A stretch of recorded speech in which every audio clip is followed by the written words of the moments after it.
दोस्तों, अगर लड़का या लड़की शादी योग्य होने के बाद भी अगर उनका विवाह नहीं हो पा रहा है तो इसका कारण कुंडली दोष भी हो सकते हैं। कुंडली में कई ऐसे ग्रह होते हैं जो शादी ब्याह के मामलों में बाधा उत्पन्न करते हैं। साथ ही वास्तु दोष के कारण भी शादियों में बाधा उत्पन्न होता है। तो आज हम जानेंगे कि किन ग्रहों के दुष्प्रभाव से शादी में विलंब होता है तथा वो कौन से वस्तु बाधाएं हैं जिसके कारण शादी में विलंब होती है और उसके उपाय के लिए हमें क्या करना है जिससे कि शादी जल्दी हो जाए। तो सबसे पहले दोस्तों मैं आग्रह करता हूं कि चैनल को सब्सक्राइब करें। आपके सामने जो रेड सब्सक्राइब बटन है उसे दबाएं और बेल आइकन प्रेस करें जिससे कि हमारे द्वारा दी गई अगली वीडियो आप तक पहुंचे और आप उसका लाभ उठा सकें।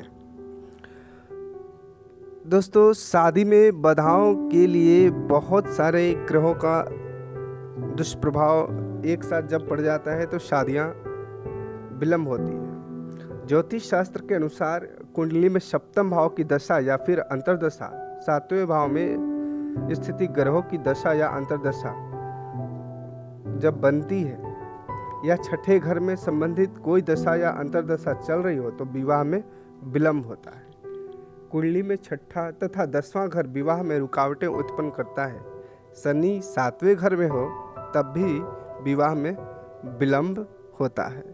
मंगल, राहु तथा केतु यदि 7वें घर में हो तो भी शादी देरी से होती है। शनि मंगल, शनि राहु या मंगल राहु या शनि सूर्य या सूर्य मंगल या सूर्य राहु एक साथ 7वें घर या 8वें घर में हो तो विवाह में अड़चन आती है। मांगलिक होना भी विवाह में देरी के कारण है।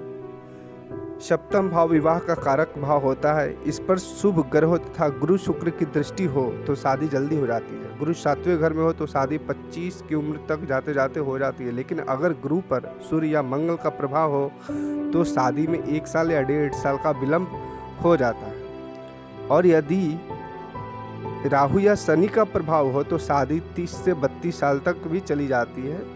इस तरह से विलंब हो जाता है। तो इन उपायों को आज ठीक करने की हम इन समस्याओं को किस तरह से सॉल्व कर सकते हैं ये हम लोग जानेंगे। दोस्तों, कभी कभी क्या होता है कि ऐसे आमतौर पर कोई रिश्ता जब आता है, जैसे कि आपका मंगल का कुदृष्टि है, तो जब कोई रिश्ता आता है तो आपको समझ में नहीं आता, आप रिश्तों में कमियां बहुत ढूंढ लेते हैं। तो ऐसे में मंगलवार को रिश्ते की बात ना करें या फिर मंगलवार को शादी विवाह पर चर्चा ना करें। साथ ही अगर शनि का प्रभाव है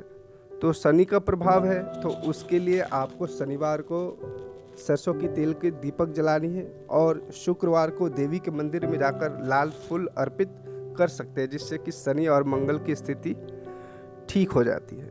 अगर सूर्य का प्रभाव होने से व्यक्ति के ऊपर क्या होता है, पारिवारिक जिम्मेवारियां ज़्यादा हो जाती है जिससे शादी की बात टालते चले जाते हैं। या फिर मंगल की दशा अगर बहुत ज़्यादा मजबूत है आपके कुंडली में तो आप अपने करियर की ओर भागने लगते हैं और शादी पे ध्यान कम जाता है। इस कारण से भी शादी में विलंब हो जाती है।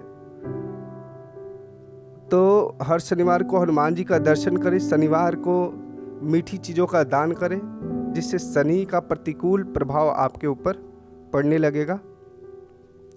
साथ ही मैंने बताया कि मंगल की स्थिति को सुधारने के लिए आप क्या करेंगे कि मंगलवार को शादी ब्याह की बात बिल्कुल ना करें और साथ ही हनुमान जी की पूजा करें। इस तरह से शनि और मंगल का निष्पादन हो जाएगा।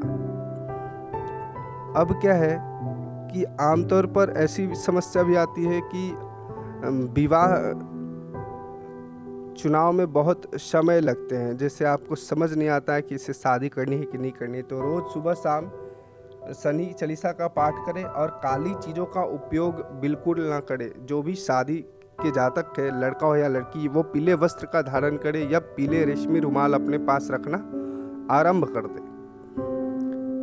तो इस तरह से आपका शनि और गुरु और मंगल आमतौर पर ये समस्या क्या है, समाप्त हो जाएगी। साथ में गुरुवार को केले के पेड़ के पास जाकर, अगर केला के पेड़ के पास आप नहीं जा सकते हैं पौधे के पास, तो केले की पत्ते पर बैठ करके विष्णु सहस्त्र का पाठ करें, जिससे कि आपकी गुरु की जो मन दशा है, जो खराब है, कुदृष्टि है, वो आपका ठीक हो जाएगा। जिन लड़कों का विवाह नहीं हो रहा है या प्रेम विवाह में विलंब हो रहा है, उन्हें शीघ्र मनपसंद विवाह के लिए श्री कृष्ण के इस मंत्र का 108 बार जप करना चाहिए। मंत्र आप सुन ले ध्यान से। क्ली कृष्णाय गोविंदाय गोपी जन वल्लभाय स्वाहा। इस मंत्र का 108 बार स्फटिक के माला पर करें। सामने राधा कृष्ण की मूर्ति रख करके एक घी के दीपक जला लें। यह प्रक्रिया आप रविवार से आरंभ कर सकते हैं और 1 या 3 महीने तक लगातार करें। विवाह योग्य युवक युवतियाँ जिस पलंग पर भी सोते हैं उसके नीचे लोहे की वस्तुएं या कबाड़ का सामान कभी नहीं रखना चाहिए, इससे वस्तु दोष लगता है। आपके रिश्ते की बात जब भी आती है आपके घर में, तो सामने अगर जो रिश्ते लेकर आते हैं सामने शीशा या दर्पण पड़ता है, तो वहाँ से दर्पण या शीशे जो भी है वो हटा दें, इससे भी वस्तु दोष लगता है। और जब भी शादी की बात चल रही हो तो अपना मुख दक्षिण दिशा की ओर करके बैठे। आपकी शादी की जो भी चर्चाएं हैं, जो बात है, उसमें बाधाएं नहीं आएगी। अगर किसी का विवाह कुंडली के मांगलिक योग्य है, कारण नहीं हो पा रहा है, तो ऐसे व्यक्ति को मंगलवार के दिन चंडिका स्तोत्र का पाठ तथा शनिवार के दिन सुंदरकांड का पाठ करना चाहिए। इससे विवाह के मार्ग की बाधा, जो भी कमियां होती है, वो हट जाती हैं।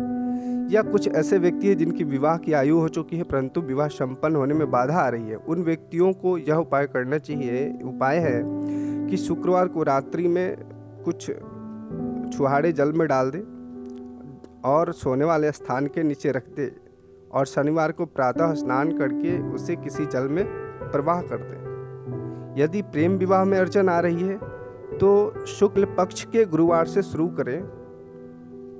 और एक विधान है जिसमें लक्ष्मी और विष्णु की मूर्ति स्थापित करें या फोटो लगाएं और मंत्र का जाप करें, ओम लक्ष्मी नारायण नमः।